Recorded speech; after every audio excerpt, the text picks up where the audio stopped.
चलिए तो स्टार्ट करें। तो देखिएगा, जब हम लोग लास्ट क्लास में चर्चा कर रहे थे तो बड़ी सिंपली आपसे बोला था कि भैया, अगर किसी इलेक्ट्रिक चार्ज को अगर हम रखते हैं, कहाँ रखते हैं बुआ? एक्सटर्नल इलेक्ट्रिक फील्ड में, तो व्यवहार किस किस तरह का वो करता है। ठीक है, तो हमारा ये हेडिंग हो गया और इसके अंदर कई छोटे छोटे पॉइंट्स है जिसे हमें देखना है। तो सबसे पहला पॉइंट है इसके अंदर ए में, ठीक, बैलेंस, बैलेंस ऑफ चार्ज। हम लोग किसको बैलेंस करना चाह रहे हैं? चार्ज को। अब देखिए ये टॉपिक कहां से आया। तो मान लीजिए कोई एक चार्ज है, इस दुनिया में कोई भी चीज किसी को कहां खींचती है? गुरुत्वाकर्षण कहां खींचता है उसको? नीचे की ओर। तो अगर इसको गुरुत्वाकर्षण ने कहां खींचा हुआ? नीचे। तो इस पे वेट लग रहा होगा, भार लग रहा होगा, और इसके भार का फॉर्मूला क्या होगा? mg। ठीक है, तो आज के बाद आप किसी को ऐसे बोलते हो कि भार में जाओ, तो वो गुस्सा हो जाएगा। तो आप उसको ऐसे बोलो कि तुम mg में जाओ, तो उससे तुम्हारा फॉर्मूला भी रिवाइज हो जाएगा और तुम जो बोलना चाहते हो बोल भी दोगे। ठीक है, तो आप बताइए भार का क्या हो जाएगा बुआ? mg। अब सुनिए, ये तो कोई ना कोई चार्ज होगा, ठीक। अब सपोज करके देखो कि अगर कोई आदमी है, 5 न्यूटन से हमको किधर खींच रहा है बुआ? नीचे। और 5 न्यूटन से कोई हमको इधर खींचे तो हम कहाँ जाएंगे? बीच में ही रहेंगे। कोई आदमी छत पर से कूदना चाह रहा है और किसी ने उसका हाथ ऐसे पकड़ लिया, तो गुरुत्वाकर्षण कहाँ खींच रहा है उसको? नीचे। तो कुछ भार से खींच रहा होगा और तुम्हारे हाथ ने वो नीचे वाले फोर्स को कैंसिल कर दिया पकड़ के। तो अब वो किस में है? चल रहा है कि रुका हुआ है? तो रोकने के लिए क्या करना पड़ेगा? जितना बल नीचे लग रहा है उतने बल ऊपर लगाना पड़ेगा, तभी वो रुका रहेगा। तो यहां पर क्या कहता है, चूंकि इलेक्ट्रिक फील्ड है, कौन सा फील्ड है बउआ? तो इलेक्ट्रिक फील्ड फोर्स लगाता है किधर की ओर? ऊपर की ओर। किस पर? चार्ज पर। किस पे लगाता है बुआ? चार्ज पर। तो आप बताइए यहां पर, बताइए ई का फॉर्मूला क्या पढ़ाए थे आपको? F by Q. तो आप बताइए एफ बराबर क्या होगा? नहीं होगा। तो आप बताइए, वेट किधर इसको धक्का देकर ले जाना चाहता है और इलेक्ट्रिक फील्ड किधर धक्का दे रहा है? तो ये दोनों आपस में क्या हो जाएंगे? बराबर हो जाएंगे। और जब ये बराबर होगा तो मैं यहां से कह सकता हूं कि इलेक्ट्रिक फोर्स बराबर है वेट के। इलेक्ट्रिक फोर्स किसके बराबर है? लेकिन कब बैलेंस करना होगा? तब। ठीक है ना? तो बताइए इलेक्ट्रिक फोर्स का फॉर्मूला क्या है? Q E. अच्छा, और वेट का फॉर्मूला क्या होगा? डब्लू। अभी डब्लू लिख देते हैं। तो ई बराबर क्या फॉर्मूला होगा? W by Q. तो बताइए, इसी को हम चाहे तो लिख सकते हैं डब्लू की जगह M G, M G by Q. तो कोई आपसे पूछेगा कि अगर हमको ऑब्जेक्टिव है एक तरह का, कि अगर हमको कोई चार्ज है, उसको एक्सटर्नल इलेक्ट्रिक फील्ड में बैलेंस करना है, क्या करना है? तो कितना इलेक्ट्रिक फील्ड लगाना पड़ेगा? तो क्या बोलिएगा? M G upon Q. अच्छा, कई कई बार ऑब्जेक्टिव में आपको दूंगा अभी, कंफ्यूज कर देगा। ऐसा कर देगा कि भैया हम क्यू के जगह एक इलेक्ट्रॉन रखना चाहते हैं या प्रोटॉन रखना चाहते हैं, तो यही फॉर्मूला आपको कैसा दिखाई देगा? क्यू बराबर एम जी बट्टे ई। दिखाई देगा कि नहीं देगा? तो दोनों ऑब्जेक्टिव आपके लिए हो सकते हैं। तो ये वाला कहानी समझ में आया कि हम एक चार्ज को बैलेंस कैसे करते हैं। तो जल्दी से आप इसे नोट कर लीजिए। तो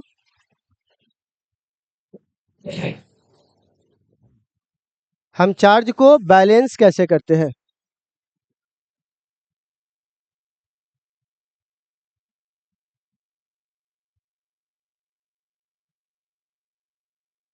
बैलेंस में ए लिखा गया गलती से ना।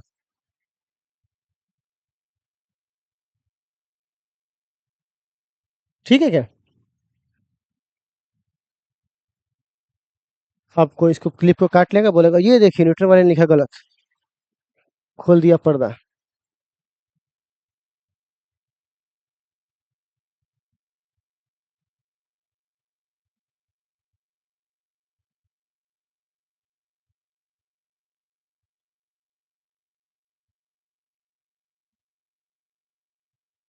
नोट कर चुके हैं क्या हम लोग? तो बच्चे, हमने इसका एक पार्ट कौन सा देखा है बुआ? बैलेंस वाला। अब इसका हमें कौन सा पार्ट देखना बुआ? बी वाला।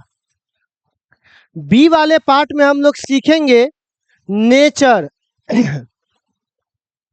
बी वाले पार्ट में सीखेंगे नेचर ऑफ पाथ। क्या सीखेंगे बुआ? Nature of path. ए वाले में क्या सीखे बुआ? बैलेंस। और बी वाले में क्या सीखेंगे? Nature of path. इसके भी कितने पॉइंट्स बनेंगे बुआ? 2। तो सबसे पहला एक पॉइंट में आपको लिखवा दूं, ठीक। Charge inter at 0 degree. अच्छा बुआ, 0 डिग्री को हम लोग पैरेलल कहते हैं कि नहीं कहते हैं? पैरेलल कहते हैं, या इंग्लिश में एक वर्ड आएगा एलोंग। एलोंग मतलब होता है उसके तरफ, या पैरेलल मतलब 0 डिग्री। तो जब चार्ज कितना डिग्री पे हुआ इंटर करे? 0 डिग्री पे। तो मान के चलिए ये बातें मैं परसों की क्लास में आपको पढ़ाने वाला हूं, लेकिन अभी हमको यूज आ रहा है तो मैं कर रहा हूं। तो आप मान लो कि सर जी ने बोला है तो सही है बोला होगा, ठीक है ना? अब बताओ, प्लस से चार्ज निकलता है और माइनस में चार्ज जाता है। तो प्लस से निकला चार्ज बोल रहे, प्लस से लाइन निकलता है और माइनस में जाता है। तो ये इसको बोलेंगे इलेक्ट्रिक फील्ड। कौन सा फील्ड बोलेंगे? इलेक्ट्रिक। ठीक। अब ये कहानी क्या है, कैसे है, तो परसों एक क्लास में, ठीक है? अभी बस इतना समझो, प्लस से निकलता और माइनस में, प्लस से निकलता और माइनस में जाता है। अब जरा सुनिएगा बउआ, कोई आदमी अगर इसमें एगो प्लस चार्ज रखेगा, तो भैया बताइए ये प्लस किधर जाएगा? ठीक हो, ठीक। हम तो वेट करो कि अच्छा अच्छा ठीक। ये प्लस है और ये क्या है बुआ? माइनस। तो प्लस इधर जाएगा या इधर जाएगा? इधर जाएगा ना, क्योंकि आप माइनस इंतजार कर रहा है। प्लस को कौन खींचेगा? माइनस। तो बताइए ये प्लस इधर मूव करेगा, ठीक है? तो ये इलेक्ट्रिक फील्ड के तरफ मूव कर रहा है। अच्छा, और यहाँ पे माइनस रखेंगे तो एक ऑब्जेक्टिव आपको यहाँ पे बनना चाहिए कि अगर कोई प्लस चार्ज को इलेक्ट्रिक फील्ड में रखिएगा तो वो इलेक्ट्रिक फील्ड के अलोंग मूव करता है, और इलेक्ट्रॉन इलेक्ट्रिक फील्ड के उल्टा, अपोजिट जिसको बोलते हैं। कारण समझ में आ गया? क्योंकि प्लस वाला कौन खींचेगा और माइनस वाला कौन खींचेगा? प्लस। तो यहां पर एक ऑब्जेक्टिव का पॉइंट मैं बना दूं क्या? पॉइंट पहला, चार्ज, वो भी कौन सा? अरे यार, पहला पॉइंट बोल सकता हूं, positive charge move along. Along मतलब के तरफ, एलोंग नहीं, एलोंग किसके तरफ हुआ? ये किधर जा रहा है बुआ? ई के तरफ। किसके तरफ हुआ? ई के तरफ। अच्छा, दूसरा पॉइंट में क्या लिखेंगे? नेगेटिव चार्ज मूव एलोंग की अपोजिट। अपोजिट किसके अपोजिट मूव करता है बुआ? ठीक है। तो ये प्लस वाला किसके तरफ जाएगा? इलेक्ट्रिक फील्ड के। और माइनस वाला किसके अपोजिट जाएगा? इलेक्ट्रिक फील्ड के। ठीक है, इतना बात आपको समझ में आ गया? आगे बढ़ता हूं, ठीक। अब बुआ, तुमने जो इसको यहाँ पे छोड़ा है, तो इसकी शुरुआती स्पीड क्या होगी? हमने बस क्या किया, एक चार्ज को लेकर वहां छोड़ दिया और वहां से वो क्या हो जाएगा? आगे भाग जाएगा। ठीक। अब सुनिएगा, इस पे फील्ड है तो फोर्स भी लग रहा होगा, क्योंकि ई का फॉर्मूला होता है, पता है ना? तो क्या यहां लिख सकते हैं Q इंटू ई? बोलिए।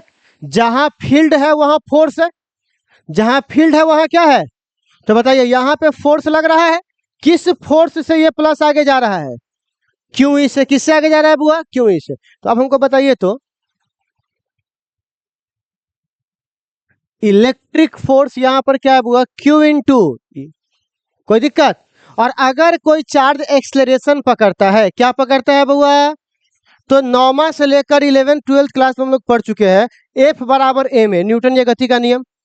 एफ बराबर बड़ी फेमस फार्मूला है कि अगर कोई ऑब्जेक्ट एक्सलेरेशन में है तो उसका फार्मूला क्या होता है, एफ बराबर एम है कि नहीं है, सो बताइए। तो इसको एक्सलेरेशन पकड़वाने वाला कौन है बुआ, तो दोनों को आपस में बराबर कर दे तो क्या लिखेंगे, क्यू ई बराबर क्या लिखेंगे, एम ए। तो बताइए ए बराबर क्या होगा, क्यू ई बट्टे एम। तो बताइए एक्सलेरेशन का फॉर्मूला क्या आया बुआ, क्यू ई बट्टे एम। एक्सेलरेशन का फॉर्मूला क्या आया, क्यू ई बट्टे एम। अच्छा एक बात बताइए, ये तो आ गया, आप हमको बताइए तो ये स्ट्रेट लाइन पे चल रहा है कि गोल गोल घूम रहा है, किस पे चल रहा है। तो अगर मैंने उसको कितना डिग्री पे रखा है, तो बताइए पाथ का नेचर क्या होगा, नेचर ऑफ पाथ लिख देंगे straight line, nature of path is a straight line. अच्छा स्ट्रेट लाइन बोलो तब, 0 डिग्री बोलो तब, पैरेलल बोलो तब, एलोंग बोलो तब, सब एक के बात है कि नहीं है ना बच्चे लोग। तो इतना बात आप लोगों को समझ में आया नेचर ऑफ पाथ क्या है, तो आप जल्दी से आप इसे नोट कर लीजिए प्यारे बच्चों।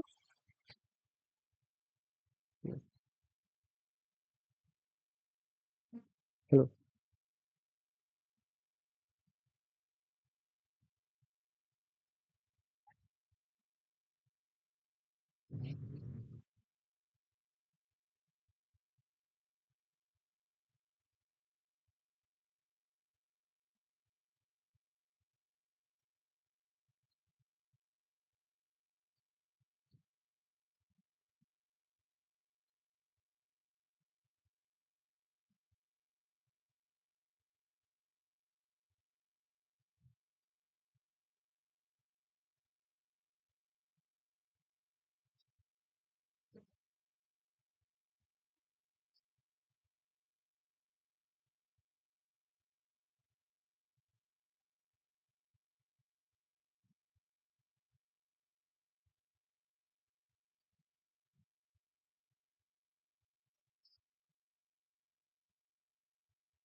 उसको कौन खींच देता है, वही गलत बात है ना, उसको क्या है खींच दिए एक तरफ, एक तरफ खींच के पंखा रोक दिया, गलत बात है ये, है ना।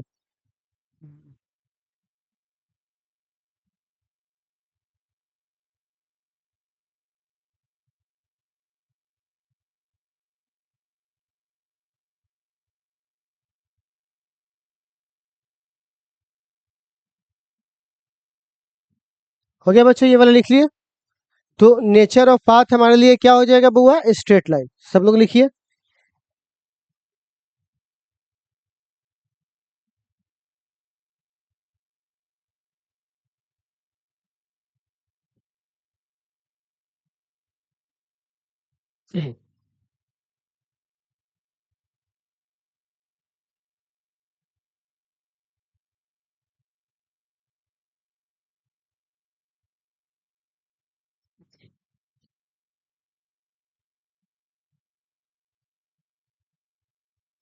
हो गया।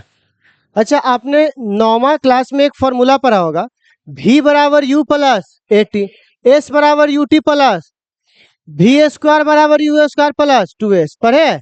तो अगर यहाँ पर एक फॉर्मूला हम लोग लिखते हैं, अगर एक्सेलरेशन यूनिफॉर्म है तो v बराबर u प्लस ए टी, अच्छा s बराबर यू टी प्लस, अच्छा वी स्क्वायर बराबर यू स्क्वायर प्लस 2s, ऐसा बनाया है। अब हम आपसे बस एक सिंगल सवाल पूछेंगे, u बराबर 0 है कि नहीं, देखिए तो u बराबर क्या है, तो जितना जितना u था सब खत्म हो जाएगा यहाँ से, ठीक। अब इधर सिर्फ क्या बचेगा बउआ, ए टी। लेकिन अब a को a नहीं लिखना है, बल्कि a की जगह ये लिखना है आप, ठीक है। तो आप बताइए तो यहाँ से v बराबर क्या लिखा जाएगा, u तो खत्म हो गया, a बराबर तो q ई बाई ए, और इंटू क्या बउआ टी। अच्छा s बराबर बोलिए तो हाफ a की जगह क्यू ई बट्टे एम, और गुने क्या लिखेंगे टी का स्क्वायर, और बोलिए वी स्क्वायर बराबर टू ए की जगह क्यू ई बट्टे एम, और इंटू क्या हो जाएगा, कोई दिक्कत। तो सिंपली मैंने जो नॉर्मल वाला फॉर्मूला था उसमें बस एक ही जगह खाली ये रख दिया सब जगह। ठीक, अब एक बात और देखिएगा, पहला वाले में कितना डिग्री पे मोशन कर रहा था बुआ वो, आप दूसरा वाले में चार्ज इंटर एट कितना डिग्री, अच्छा 90 डिग्री को हम दो नाम से पुकारते हैं, परपेंडिकुलर बोलो तब या राइट एंगल बोलो तब, दोनों से क्या वो आता है 90 डिग्री। तो अब एक बात बताओ, कोई आदमी साइकिल चला के सीधा जा रहा है, एकदम सीधा बड़ी स्पीड में अपना साइकिल चला के सीधा जा रहा है, और कोई आदमी हल्का सा उसके साइकिल को ऐसे धक्का दे, देखो वो जा ऐसे रहा है और हमने धक्का कैसे दिया ऐसे, तो ये परपेंडिकुलर हुआ कि नहीं हुआ, परपेंडिकुलर। तो वो आदमी को धक्का देते वहीं से साइकिल खसीटते वहां निकल जाएगा या आगे जाकर गिरेगा, ऐसे जाकर आगे जाकर गिरेगा, ऐसा तो नहीं कि आपने धक्का रुके हुए चीजों को धक्का दीजिएगा तब वहीं के वहीं गिर जाएगा, लेकिन चलते हुए चीजों को धक्का दीजिएगा तो आगे, तो वो ऐसे जाता है, ऐसे जाकर गिरेगा, रास्ता को थोड़ा सा ऐसा क्या करता है टेढ़ा करता है, जिसको बोलते हैं पैराबोलिक पाथ। कौन सा पाथ बउआ, पूरा हो जाए तो सर्कल और हल्का सा ऐसे हो तो पैराबोलिक, क्या बोलेंगे बुआ ऐसे को, पैराबोलिक। तो ये कौन सा रास्ता पकड़ेगा बताइए तो, सर्कल की पैराबोलिक, तो ये जो रास्ता पकड़ेगा उसे क्या बोलेंगे बुआ, पैराबोलिक पाथ। कौन सा पाथ हो जाएगा बुआ, पैराबोलिक पाथ। इतना बात समझ में आया आप लोगों को। तो जब स्ट्रेट लाइन जब 0 डिग्री पे जाए तो कैसा पकड़ेगा, और 90 डिग्री पर उतार लीजिए तो इसको,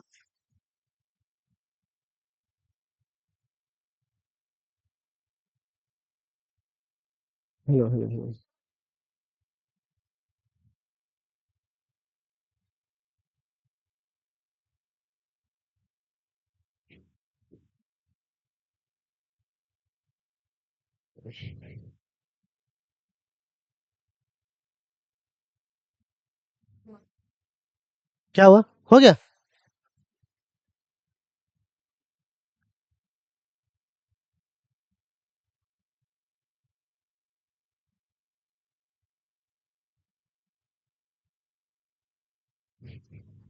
हो गया, पाथ क्या है बुआ इसका, पैराबोलिक। पाथ क्या है बुआ इसका, पैराबोलिक।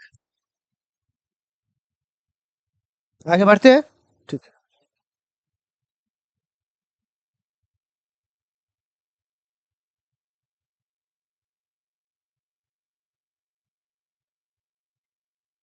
सबसे पहले तो हम दो केस देखेंगे। हम जिस बोर्ड को जानते हैं बिहार बोर्ड, ठीक है, वो इस पे कैसा क्वेश्चन पूछा है, और किसी भी बोर्ड के लिए चाहे वो सीबीएसई चाहे कोई बोर्ड हो, एनसीईआरटी तो सब फॉलो करता है, तो फिर एनसीईआरटी पे चलेंगे। ठीक है, तो पहले एक बार इसको देख लेते हैं, इसको मिटा दो, हटा दो इसको, फिर ले आऊंगा, टेंशन मत लीजिए अगर सब कुछ रहा तो प्यारे बच्चों, सबसे पहले असाइनमेंट निकालिए तो आप लोग, असाइनमेंट निकालिए तो उसमें क्वेश्चन देखता हूं आपको।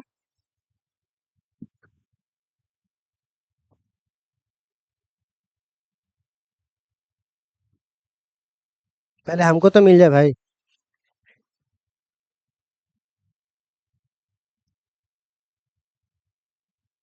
हाँ, पेज नंबर है बउआ 32, पेज नंबर 32 है, ठीक है। और पेज नंबर 32 का 11 नंबर सवाल जरा पढ़िए और इसका जवाब दिए तो आराम से।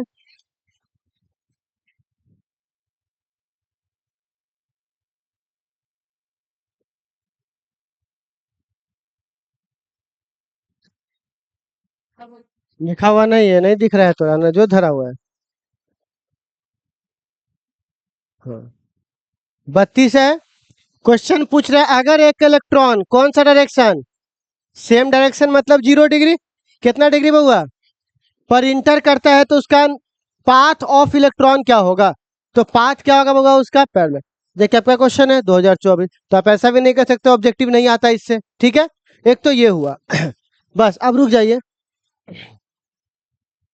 बउआ, अब आइएगा सब लोग निकालिएगा एनसीईआरटी, एनसीईआरटी निकालिएगा। हम्म,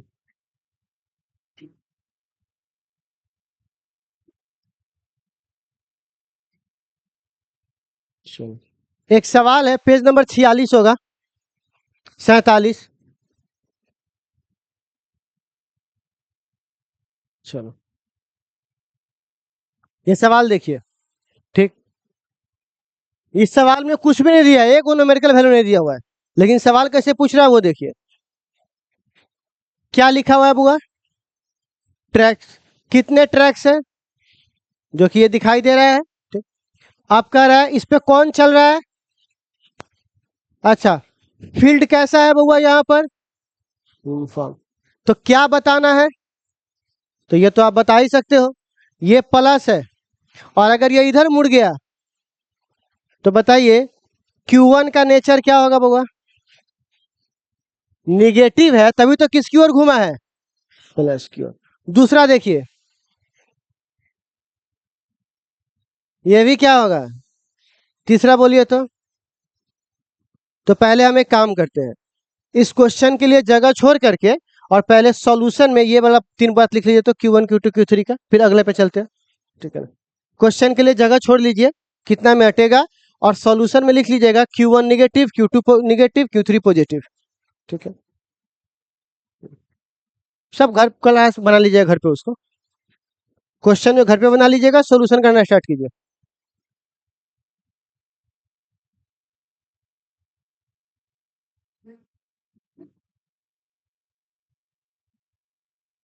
हो गया? Q1 निगेटिव, Q2 निगेटिव और Q3 क्या है? पॉजिटिव। ठीक है, हो गया? आगे बढ़ू। नेक्स्ट है, तुमने कहना चिचियाता है एक दो बार, हमारा क्लास का लड़का से क्वेश्चन है, चिचियाता का है नहीं, हल्ला उल्ला करो, करकट बूम बड़ा मारे 4-5 बार। ठीक है ना? तो ना बुझाएगा, है ना बउआ? हमें क्वेश्चन में अगला पॉइंट में क्या कह रहा है? Which particle. क्या लिखा हुआ है? किसका रेशियो चाहिए? मतलब Q बट्टा M का मान चाहिए, और U भी क्या चाहिए? किसका होगा?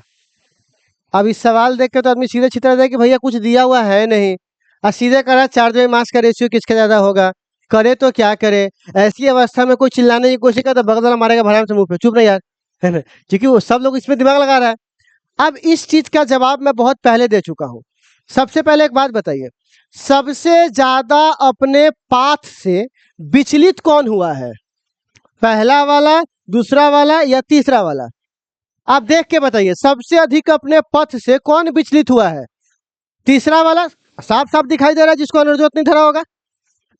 ठीक है, तो कौन सा हुआ बात से विचलित हुआ है? तीसरा वाला। तो तीसरा वाले का डिस्प्लेसमेंट, एस को डिस्प्लेसमेंट कहते हैं। एस देखकर इसको स्पीड समझा क्या? डिस्प्लेसमेंट है ये। ठीक है, तो क्या बताइए एस क्या है वो हमारे पास? तो सबसे ज्यादा डिस्प्लेसमेंट किसके पास है? तीसरे के पास है। इससे क्या साबित होता है? साबित होता है, देखिए प्यारे बच्चों, ये फॉर्मूला ध्यान से देखिए। एस बराबर क्या मैं लिख सकता हूं? हाफ Q बट्टा M E आगुने T का स्क्वायर। देखिए तो मैं ऐसा लिख सकता हूं, रिश्ता वही, सोच नहीं बोलना। अब एक बात बताओ, हाफ कांस्टेंट है कि नहीं? कांस्टेंट है। और E के बारे में हमें क्वेश्चन में ही लिख दिया गया है बउआ, यूनिफॉर्म इलेक्ट्रिक फील्ड। तो जब इलेक्ट्रिक फील्ड यूनिफॉर्म है तो यह भी कांस्टेंट हो गया। यूनिफॉर्म का मतलब होता है एक समान, कांस्टेंट। अच्छा, तीनों पार्टिकल एक साथ पहुंचा है कि अलग अलग पहुंचा है? एक साथ पहुंचा है, तो टाइम भी क्या हो गया हमारे लिए? कांस्टेंट। खाली कौन बदल रहा है? तो आप बताइए, इस दोनों को बोल सकते हैं ऐसा?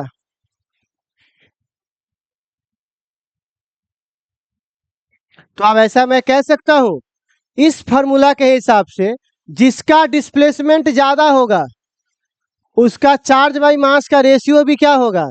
और सबसे ज्यादा डिस्प्लेसमेंट कौन से पार्टिकल के पास है? तो सबसे ज्यादा मास एंड चार्ज के रेशियो किसके पास होगा? तीसरा के पास। इसीलिए बड़े बुजुर्ग कहते आए हैं, एनसीईआरटी बना लो, बोर्ड हो बिहार बोर्ड, सीबीएसई बोर्ड हो, नीट हो, हर जगह आपको काम आ जाएगा। क्योंकि इसके अंदर की गहराई निकालना पड़ेगा ना, कि आपने अभी पढ़ा और उस सारे का इस्तेमाल से क्वेश्चन बन गया। अब सोचिए अगर तो ये टॉपिक गायब कर दे, इस क्वेश्चन के बारे में सोच भी सकता है? ठीक है, तो आपको तो कम से कम बेसिक एनसीईआरटी सब जगह पढ़ना चाहिए। तो प्यारे बच्चों आप देखिए इसका आंसर मिल गया। तो इसका आंसर मैं लिखवाता हूं, लेकिन उससे पहले आप ये एक बार लिख लीजिए ताकि पता चले इसी से हमारा आया है। ठीक है ना, इसका सॉल्यूशन मैं लिखवा रहा हूँ। ठीक है ना, पहले एक बार आप इसको लिख लीजिए, इस दोनों को सॉल्यूशन में, इसका सॉल्यूशन करवा रहे हैं। तो सॉल्यूशन में ये वाला बात लिख लीजिए, फिर भाषा लिखवाना है। ठीक है,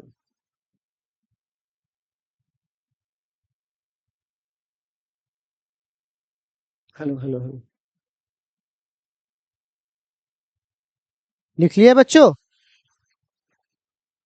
तो बउआ हम इसको अपनी भाषा में क्या बोलेंगे?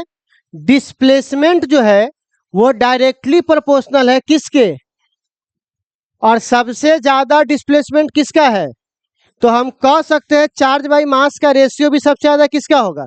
तीसरा का। इतना सिंपल सी बात है। तो लिखिए तो प्यारे बच्चों, ठीक है, लिखिएगा as we know that, as we know that, as we know that displacement, लिखो तो as we know that displacement, as we know that displacement is directly proportional to, as we know that displacement is directly proportional to, is directly proportional to, आप लिखिए आके आप सीधे लिख लीजिए q by m, directly proportional to q by m, directly proportional to q by m. ठीक है,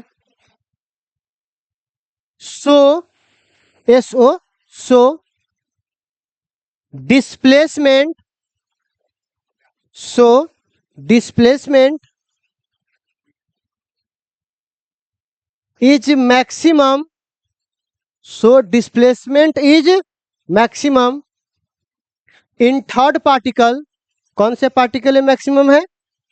third particle, third particle, third particle, that is, इसका मतलब हुआ that is, that is charge to mass ratio, charge to mass ratio, charge to mass ratio highest, highest यहां लिखा हुआ है highest for third particle, charge to mass ratio highest for third particle, कौन से particle के लिए बुआ? For, for कौन से पार्टिकल के लिए? Third particle. ठीक है, इतना क्लियर है? अब मैं आगे बढ़ सकता हूं। तो इस क्वेश्चन का पूरा जवाब मिल गया हम लोगों को। ठीक है, आगे बढ़ते हैं बच्चों।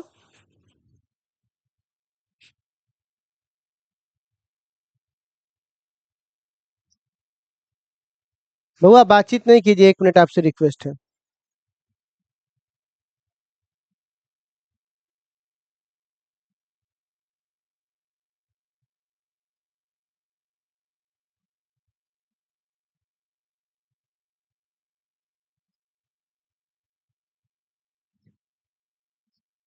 बउआ देखिए, बउआ एक मैं आपको बात बताता हूँ। कुछ एक आध स्टूडेंट थे, इसमें बच्चों की कहीं कोई गलती नहीं है। हम जैसा आपको बनाएंगे वैसे ना बनिएगा, ठीक है ना। अगर मैं इस टॉपिक को छोड़ देता तो जिंदगी भर तुम्हारा टॉपिक कमजोर कमजोर रह जाएगा। इसमें उसमें मेरे ऊपर डिपेंड करता है, ठीक।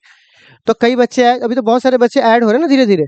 तो उन बच्चों ने बताया कि सर हम जिस क्लास में पढ़ते हैं वहां पर ऐसी सुविधा नहीं है। हम लोग क्या करते हैं, थ्योरी पढ़े, फिर अगला थ्योरी पढ़ेंगे, फिर अगला थ्योरी पढ़ेंगे। एनसीईआरटी या क्वेश्चन जब घुसाइएगा ना बीच बीच में, तो थोड़ा सा क्लास स्लो हो जाता है। तो उनको इस तरह की एजुकेशन की आदत नहीं है, क्योंकि इस सब तरह में क्या होता है, दिमाग को कॉन्सेंट्रेट करके ध्यान लगाना पड़ता है। और एक क्या होता है तो होता है ए बराबर बी, ए बराबर बी, ए बराबर बी, पूरा क्लास बोल रहा है बिना मतलब बुम बुम मार रहा है। उसमें उसको कोई लॉजिकली कोई बात नहीं है। और खड़ाक से वो कहीं पूछ दिया सर जी कैसे, तो बाहर मिलना, बाहर मिलना, बता देंगे बाहर, ठीक है ना। कैसे वाला कहानी खत्म। तो इसीलिए मेरी क्लास में आपको वही पढ़ा रहे, हल्का लगे भारी लगे वहाँ पे डिपेंड करता है जो रियल पढ़ाई है। टॉपिक के बाद कम से कम एनसीईआरटी का सवाल बनाना क्या है बुआ, जरूरी है। और हम जानते हैं इसको बनाते वक्त में कई सारी परेशानियां भी आएगी, कई बच्चों का माथा भी हो सकता है बुम बराम मार जाए। क्या फर्क पड़ता है, वो पढ़ने आया है तो वो ध्यान से समझेगा, सीखेगा, कंसंट्रेशन लगाएगा, कि आसान बनाने के लिए टॉपिक गायब कर दे। No study no confusion, more study. और आप देख लीजिएगा, सबका मोटो है क्लास को इजी करना, और इजी कैसे होता है तो आपको बता चुके हैं। दो चीज को क्लास से निकाल दीजिए, ऑब्जेक्टिव को और किसको बहुआ, न्यूमेरिकल को। दो चीज को निकाल दीजिए, तब खाली क्या बच जाएगा, थ्योरी। तो आपको क्या लगता है, थ्योरी समझाना बड़ी बात है? इलेक्ट्रिक फील्ड किसे कहते हैं, सुपरपोजिशन क्या है, इसे तो बेसिक बेसिक बात सब है। इसीलिए अगर आप चाहते हो कि पढ़ाई जो कंप्लीट करो तो प्लीज एनसीईआरटी को लपेट लो, वरना आप डरते रह जाओगे, ठीक है। और सबसे बड़ी बात क्या है, टॉपर यहाँ कहता है, जो कहा जो टॉपर हुआ था 95 आया था, कोई 96 आया था, वो कहता है हमको किसी एनसीईआरटी पढ़ने का किसी बुक का सहारा नहीं लिया, हम बस सर का नोट्स पढ़ लिए। मारबू चप्पल से ना जूता भागना था यहाँ से। चलो तू बिना एनसीईआरटी पढ़े तो निकल कैसे गया, मास्टर सर मारा है की बात क्या बोल रहे हो, ठीक है ना। मतलब आप एनसीईआरटी को गायब करके आप क्या उम्मीद करते हैं, फिजिक्स समझ गए हैं? अभी सोचो, आपकी पूरी क्लास को कॉन्फिडेंस दिलाना मेरे हाथ में है। पता है क्या करूंगा, बस सिंपली एक काम कर सकता हूँ, पढ़ाया हूं ना 5 को परिभाषा। चार्ज किसे कहते हैं, quantisation, conservation, Coulomb's law, limitation, electric field. ये 6 को परिभाषा अगर डेलू सुनो डंटा ले लेके सबसे, और ये 6 को परिभाषा आपको पूरा क्लास को याद हो जाए, तो तुमको क्या लगेगा, पूरा फिजिक्स हमारा जवान पे याद है। होगा कि नहीं होगा? और यही हाल होता होगा आपके साथ। इतना पढ़ा के अगर बार बार सुन ले आपसे, तो आपको क्या लगेगा, पूरा फिजिक्स हमारा गर्दा उड़ा के याद है। लेकिन जब एग्जाम में क्वेश्चन आएगा कि पैरेलल जाता है कि पैराबोलिक, तो वही छितर जाएगा, जा इस साला कौन पूछ दिया, ठीक है। आउट ऑफ सिलेबस हो जाता है। इसीलिए याद रखिएगा, बेवकूफ इंसान सबसे अधिक कॉन्फिडेंस में घूमता है, और ताकतवर जिसका माइंड होता है वो कहता है भाई देखते हैं। जैसे कोई कोई तुमसे पूछेगा इलेक्ट्रिक फील्ड हमें छुरे, तो भाई हो सकता है ये सवाल कहीं पूछ दे, हो सकता है कुछ टेढ़ा वाला क्वेश्चन पूछ दे, हाँ आता है पूछो, देखते हैं क्या देख सकते कि नहीं देख सकते। लेकिन जो गवार होगा उसकी इलेक्ट्रिक फील्ड, तो रटले रहता है, चार्ज पर यूनिट है, हाँ हाँ पूछना, पूरा याद है, कहीं से पूछना, ठीक है। तो उसको बोलते हो कुआं का मेढक, जो इतने दुनिया देखा है, ठीक। इसीलिए वो मेढक सब क्या होता है, एग्जाम हॉल के पहले तक ले फाड़ देंगे, गर्दा उड़ा देंगे, ठीक है ना। और जब अंदर जाता है तो छितराने लगता है। और इसका एक चीज सबसे बड़ा कारण क्या है पता है, सीतामढ़ी का जितना क्लास है वो सब एग्जाम से 10 दिन पहले सिलेबस खत्म करता है। उसके पीछे कारण समझते हैं क्या है, क्योंकि आपको जिस तरह से तैयार किया गया है, उसी का टेस्ट, उसी का दुनिया, उसी का सिलेबस, उसी का कॉपी, तो आपको बाहरी चीज देखने का मौका। सीधे आप क्या किए, एग्जाम हुआ, सिलेबस 4 दिन पहले 5 दिन पहले खत्म हुआ, सीधे क्लास से कहाँ घुसोगे, सेंटर पे। अगर 1 महीना पहले खत्म हो तब ना तो थोड़ा मॉडल सेट उठाओगे, क्वेश्चन बैंक उठाओगे, दूसरा कॉपी मिलाओगे, पटना वाला कॉपी मिलाओगे, तब तो धराइए जाओगे तुम।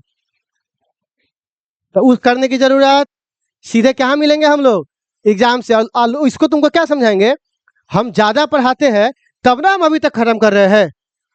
आप पहले सुतल वाला बेसिक को पढ़ाइएगा तो 1 दिन में, अब मेन सब लेवल्स को इतना में तो छपाएगा नहीं, बताइए। तो इसीलिए एक समान रहिएगा तब ना चीजें काम करेगा। तो आप लोग एक बात याद रखिए, अगर कोई भी सब्जेक्ट आपको लग रहा है कि हम पूरा कॉन्फिडेंस में हैं, तो समझिए आप हिले हुए। साला जिस सब्जेक्ट के लोग कोटा पटना में फांसी लगा रहा है, यहाँ का लड़का कह रहा है एकदम गर्दे है, बिना पढ़ले पूरा याद है। क्या बात है सर, पूछिए ना कहीं से। साला हुआ का लड़का झूल रहा है ना। तो सोचो तुम क्या पढ़ोगे। याद रखिएगा, कोई भी बच्चा अगर यहाँ तारीफ कर रहा है किसी मास्टर का कि उसका सब्जेक्ट बहुत अच्छा है, 99% हमसे लिख लीजिए वो किताब नहीं छुआ होगा, बिना किताब के पढ़ रहा होगा, तभी उसको लग रहा होगा ये सब्जेक्ट मेरा सबसे तगड़ा है। एक दिन छू के देखिए, समझ में आ जाए कितना तगड़ा है। एक बात याद रखिएगा, कभी भी आपको लग रहा है ना कि इस मास्टर का ये सब्जेक्ट मेरा सबसे तगड़ा हो गया, तो आप किताब नहीं छू रहे। एक दिन छू के देखिए, आपको समझ में आ जाएगा तगड़ा है कि आपको तगड़ा पता नहीं चलेगा, साला चल क्या रहा है, अपने दुनिया है, ठीक है, समझ रहा है। तो इसीलिए आप लोग याद रखिए, फिजिक्स और साइंस थोड़ा सा दिमाग लगाने वाला सब्जेक्ट है। ये मत सोचिए कि सब कुछ बहुत इजी से आ जाएगा। इस सवाल को हम लोग देखते हैं, बहुत आसानी से सुनिएगा। इस सवाल को कैसे बनाए, देखने में बड़ा लग रहा है ना, एकदम बच्चा वाला सवाल है। आप लोग मेरे साथ साथ खाली रिपीट करना है, ठीक। बच्चे लोग, क्या लिखा हुआ है, क्या लिखा हुआ है, तो हमको क्या करना है प्यारे बच्चों यहाँ पर, ठीक है, इसको हटा देते हैं। क्या यहाँ लिख सकते हैं इलेक्ट्रॉन? अच्छा, इलेक्ट्रॉन शब्द सुनते हमारे दिमाग में एक चीज आना चाहिए, चार्ज का वैल्यू बोलिए तो इलेक्ट्रॉन का कितना होता है? क्या इसको बताने की आवश्यकता है क्या? अच्छा, मास बोलिए।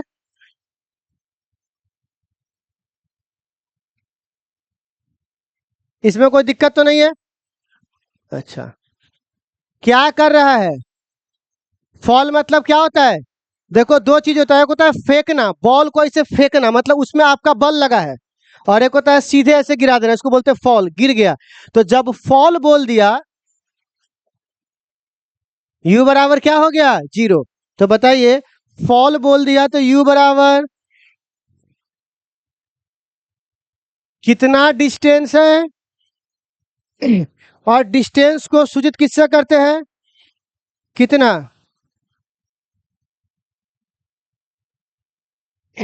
अच्छा, सेंटीमीटर को मीटर में बदलेंगे, बोलिए ऐसा लिख सकते हैं क्या? 1 सेंटीमीटर में 1/100 मीटर, तो ऊपर जाएगा तो क्या हो जाएगा? -2। अब आगे बढ़ते हुआ, अब कहता है क्या है बउआ यहाँ पर? कितना है? तो बोलिए 2.0 10⁻⁴ न्यूटन पर कूलम। अच्छा, अब यहाँ तक फुल स्टॉप। बताइए, इतना सवाल हम पढ़े हैं, इसमें कोई अगर नया बात किया है आपसे? बस चुपचाप जो दिया हुआ था हम उसको चुपचाप यहाँ उतार दिए हैं। अब देखो, इलेक्ट्रॉन को यहाँ खींचने वाला कौन है? कौन है बउआ? अच्छा, यहाँ अगर प्लस डालेंगे तो प्लस नीचे आना चाहेगा, क्योंकि प्लस प्लस के पास क्यों जाएगा? तो प्लस को अगर हमको गिराना है तो पक्की बात है इसको उल्टा देना होगा, इसको क्या करना होगा? तो यही बात यहां बोल रहा है कि हमने द डायरेक्शन उल्टा करना पड़ेगा ना, प्लस को घुमाना है तो। अब बताइए प्यारे बच्चों, और कुछ भी नहीं बदलेंगे, अनचेंज मतलब कुछ बदलने वाला नहीं है। और ये किसके लिए है बउआ? तो आप बताइए, तो अब यहां पर क्या लिखेंगे बउआ? तो बताइए, तो प्रोटॉन का चार्ज कितना होता है? अच्छा, प्रोटॉन का मास पता है? 1.6 10⁻। ये देने की जरूरत, और बोला है कि सब कुछ वैसा ही रहेगा जैसा किसमें था, पहले वाले में। तो इसका भी U बराबर, इसका भी S बराबर, और इसका भी E बराबर, इतना है। ठीक। अब हमसे ये क्वेश्चन में कह रहा है कि कंप्यूट का मतलब होता है कंपेयर करना। क्या करना बुआ? किसका कंपेयर करना है? Each case. प्लीज सुनिएगा सब लोग, थोड़ा रिक्वेस्ट है। हमको क्या निकालना है बुआ? टाइम निकालना है। तो एक बात बताइए, टाइम निकालना है तो टाइम निकालने के लिए यहां देखिए तो फॉर्मूला है ये वाला,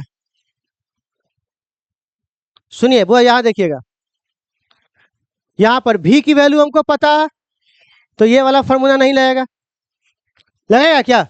अच्छा, और यहां पर देखिए तो टाइम है वे नहीं करे इस वाले फॉर्मूला में, तो ये वाला लगेगा।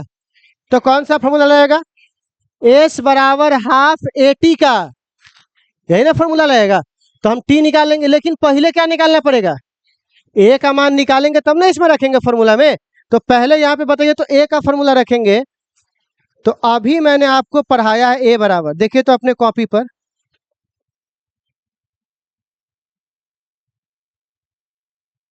देखिए तो कॉपी पर निकाले A का मान, निकाले अभी A का मान। अब हमको जरा बताइए तो Q का मान इसमें दिया हुआ है, दिया हुआ है। अच्छा, E का मान दिया हुआ है। अच्छा, और मास का मान? तो आप बताइए, क्या आप इलेक्ट्रॉन का निकाल लीजिएगा? बोलिए, बस वैल्यू ही तो रखना उठा करके, इसमें नहीं निकाल लीजिएगा। और सेम प्रोटॉन का बोलेगा तब QEM। बताइए, ये तीनों चीज इसके अंदर है कि नहीं? इस चार्ट में निकाल लीजिएगा। तो एक बार आपने एक्सेलरेशन किसका निकाला और एक बार किसका निकाला? अच्छा, अब हमको टाइम निकालने के लिए बोल रहा है ना, तो एक काम करते हैं बउआ, एस बराबर फॉर्मूला है ना UT प्लस है कि नहीं, हाफ ए टी का स्क्वायर। अब बताओ एस और यू का मान 0 कर दूं? अभी ना यहाँ पर यू का मान 0 लिखा हुआ है, तो सिर्फ यहाँ क्या बच जाएगा, हाफ ए टी का स्क्वायर। इलेक्ट्रॉन है तो इलेक्ट्रॉन वाला। अब हमको आप आराम से बताइएगा, प्यार से बताओ तो बच्चों, एस का मान यहाँ दिया हुआ है। अच्छा, ए का मान तुमने यहां निकाल लिया, तो टी का मान नहीं निकल जाएगा? बोलिए तो, बोलिए ना आप लोग। एस का मान क्वेश्चन में दिया हुआ है। अच्छा, ए का मान क्वेश्चन में दिया हुआ है, मतलब हम निकाल लेंगे यहाँ से, तो यहाँ से किसका मान निकल जाएगा, ठीक है। तो हमने यहाँ से निकाल लिया इलेक्ट्रॉन का टाइम। किसका टाइम हुआ, इलेक्ट्रॉन।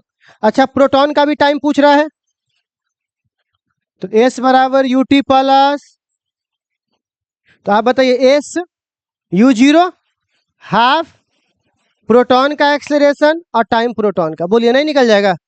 एस का मान दिया हुआ है, ए का मान यहां से तुम निकाल के यहाँ रख दोगे, तो टाइम का मान नहीं निकल जाएगा? इतना बनाने में कोई डाउट है, कोई दिक्कत है तुमको बताइए तो यहाँ से देख के बताइए, कोई डाउट है इसमें? अब एक बात यहाँ पर थोड़ा क्वेश्चन और आपसे पूछ लिया है, तो टाइम आपके सामने आ गया यहाँ से। बउआ, जब तुम एक्सलरेशन का मान निकालोगे ना, किसका मान निकालोगे, अभी तो हम निकाल के नहीं ना दिए आपको, आपको निकालने के लिए बोले हैं, लेकिन जब तुम निकालोगे ना बच्चों, तो देख लीजिए एनसीईआरटी में कैलकुलेटर के दिया हुआ है सोल्यूशन, ठीक है ना, लेकिन आप मेरा वाला सोल्यूशन इस्तेमाल कीजिएगा, इसमें थोड़ा अजीब तरह का है। तो देखिए, प्रोटॉन का वैल्यू रखने के बाद कितना मान आया, तुम्हारा भी आ जाएगा जब तुम रखोगे तो बताइए कितना वैल्यू आया, 10 के पावर 12 समझते हो, 1 2 3 4 5 6 7 8 9 10 11 12, ये खरबों से ज्यादा हो जाएगा, नहीं हो जाएगा?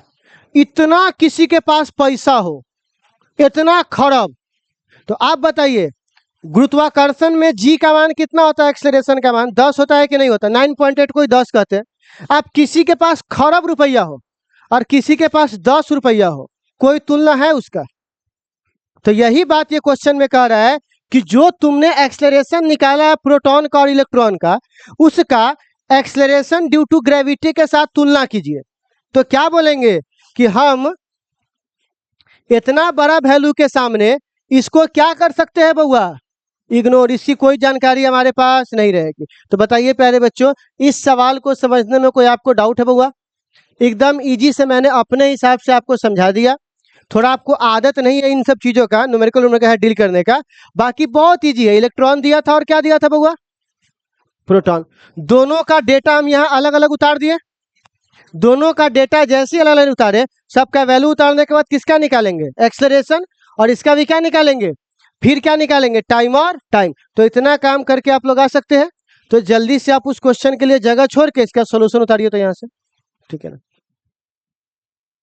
क्वेश्चन के लिए जगह छोड़कर इसको क्या कीजिए बउआ, उतार लीजिए और बना करके इसको लेते आइएगा, ठीक है, और आंसर मिला लीजिएगा, एनसीईआरटी में है, ठीक है। पेज नंबर कितना में है, एग्जाम्पल 1.10 ढूंढ लीजिएगा, मिल जाएगा, 22 नंबर में होगा।